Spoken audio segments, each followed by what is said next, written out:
Hello guys, welcome to study and news up channel. तो आज की इस वीडियो में हम CCSE NEP 2020 BSc 5th same दिसंबर 2023 मैथमेटिक्स का जो हमारा क्वेश्चन पेपर चल रहा था number theory end game theory का, उसकी सोल्यूशन सीरीज कंटिन्यू करेंगे। तो इसमें हमारा section A short answer type और section B short answer type complete हो चुका था और section C long answer type में क्वेश्चन नंबर 12 चल रहा था, जो कि काफ़ी लेंथी है। इसके 3-4 पार्ट आ चुके हैं और अभी इस पार्ट में आगे का करेंगे।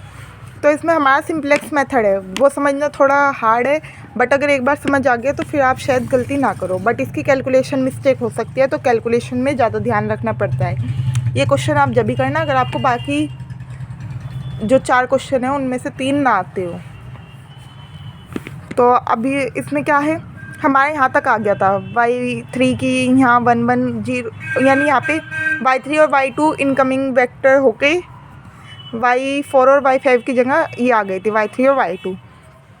अब यहाँ पे हमारी डेल्टा जी की हमने लास्ट में जो वैल्यू निकाली थी वे सारी नेगेटिव थी या जीरो थी, तो मोस्ट पॉजिटिव रहा ही नहीं। तो यहाँ पे हमारा ये सॉल्व करने का काम तो ख़त्म हो गया। अब इसमें से हम सॉल्यूशन कैसे फाइंड आउट करते हैं। अब देखो, सबसे शुरू में हमने y4 y5 और y6 के सॉल्यूशन थे यहाँ पे थे। अब हमने क्या करा, अब हमें चाहिए किसके थे, y1 y2 y3। अब y1 यहाँ नहीं है तो इसलिए y1 तो क्या हो गया, सो y1 इक्वल टू 0। अब y2 यहाँ पे है 1/10, y2 इक्वल टू 1/10 और y3 क्या है 1/10। तो ये आ गई और मैक्सिमम z की वैल्यू क्या आ गई, इसकी इसमें मल्टीप्लाई करी तो क्या आ गया 1/10, इसमें इसकी करी 1/10, 1/10 प्लस 1/10 हो गया 2/10 और 2 से दोनों को काट दिया तो 1/5, तो z की वैल्यू 1/5 बची। तो मैक्सिमम z आ गया 1/5 और z क्या है 1/μ' है, तो 1/μ' इक्वल टू 1/5।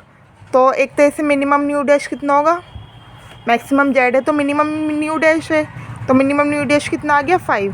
रेसिप्रोकल को यानी ऊपर कर दिया, या न्यू को इधर ले गए 5 को इधर ले गए, कुछ भी कह लो। तो न्यू डैश की फाइनल वैल्यू क्या आ गई हमारे पास 5। ये हमने इक्वेशन नंबर 4 मान ली। इक्वेशन 2 हमने इन्हें मानी थी जो capital y1 capital y2 y3 माने थे, और जेड की वैल्यू को हमने इक्वेशन 3 माना था। ठीक है, अब इक्वेशन 2 का यूज़ करा हमने, यानी ये जो वैल्यू मानी थी y1 y2 y3। तो इसमें हमें न्यू डैश की भी वैल्यू पता है और y1 y2 y3 की भी पता है। तो small y1 small y2 small y3 की हमें चाहिए थी वैल्यू, तो वो हम इससे निकालेंगे। इक्वेशन 2 से हमारे पास क्या है, small y1 upon nu dash equal to capital y1, small y2 upon nu dash equal to capital y2 और small y3 upon nu dash equal to capital y3। तो स्मॉल y1 क्या होगा y1 into nu dash, small y2 equal to capital y2 into nu dash, small y3 equal to capital y3 into nu dash. अब इनकी value पता है हमें 0 1/10 1/10 और new dash की है 5, तो 0 इंटू 5 हो गया, ये 1/10 इंटू 5 हो गया, ये भी 1/10 इंटू 5 हो गया। तो 0 की करेंगे तो y1 तो हमारा 0 आ गया। अब 1/10 इंटू 5 से 10 कट जाएगा तो 2 आ जाएगा, तो y2 की वैल्यू आ गई 1/2 और y3 की भी ऐसे ही 5 से कट जाएगा 10 तो 2 आएगा, तो अपॉन में तो y3 की भी आ गई 1/2। तो ऐसे करके हमने निकाल लिया। अब और हमें वैल्यू ऑफ द गेम कैसे निकलेगी, हमने इक्वेशन नंबर 1 मानी थी nu dash equal to nu plus 4। Nu dash की हमें पता है तो न्यू की भी निकल जाएगी। अब इसी का यूज़ है आगे, using equation 4 in equation 1 we get, यानी nu dash equal to nu plus 4 है तो 5 equal to 4 nu plus 4, 5 minus 4 equal to nu, तो न्यू की वैल्यू क्या आ गई हमारी 1। वैल्यू ऑफ द गेम भी निकल गई हमारी और बी के लिए स्ट्रेटेजी भी निकल गई। अब किसके लिए बची है x1 x2 x3 की वैल्यू, तो उससे हमारे लिए ए की भी स्ट्रेटेजी निकल जाएगी। अब हमें क्या पता है, बी को तो एक तरह से मिनिमाइज़ करना है न्यू डैश को, बट ए को मैक्सिमाइज़ करना है। तो यानी एक तरह से जो ए की स्ट्रेटेजी है वो बी की प्रॉब्लम का ड्वेल है। ड्वेल हो गया, यानी एक तरह से उसे उल्टा करना है, उसे अपोजिट करना है। तो ये ड्वेल है उस प्रॉब्लम का। तो ड्वेल के लिए हम इस वाले से ही आंसर निकाल सकते हैं। जी हमारी डेल्टा जे की आई थी, ये delta 1 delta 2 delta 3 delta 4 delta 5 delta 6 होंगी। तो इनसे हम x1 x2 x3 कैपिटल वालों की वैल्यू निकाल सकते हैं। जैसे यहाँ से हमने कैपिटल y1 y2 y3 की निकाली, ऐसे ही इनकी हेल्प से हम capital x1 capital x2 capital x3 की निकाल सकते हैं। तो क्या हो गया, so x1 equal to minus का डेल 4, x2 इजिकल्स टू माइनस का डेल 5 और x3 इजिकल्स टू माइनस का डेल 6। तो ये हमारे पास वैल्यू आ गई। अब हमें क्या है पता है, जैसे हमने कैपिटल y1 क्या था, small y1 upon nu dash, तो कैपिटल x1 क्या होगा, small x1 upon nu dash.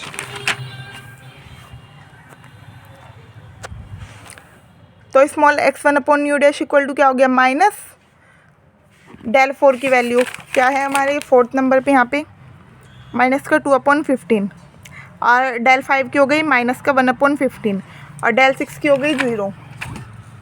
तो हमने रख दी माइनस का 2/15, माइनस ये बाहर वाला अलग है, डेल 4 की जगह माइनस का 2/15। ऐसे ये माइनस बाहर वाला अलग है, डेल 5 की जगह माइनस का 1/15।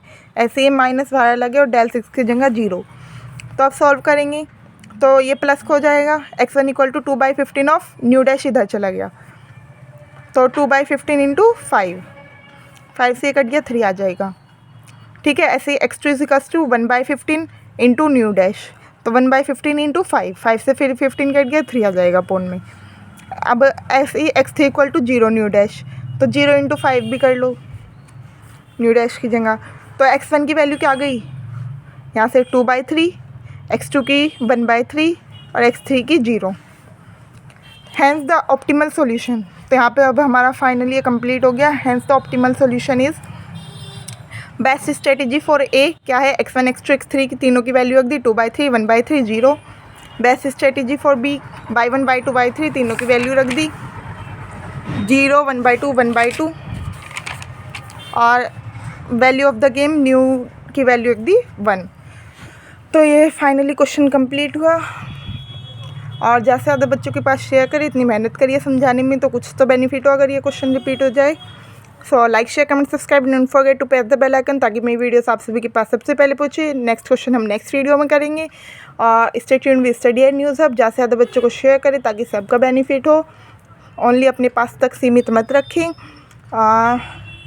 सो बाय बाय।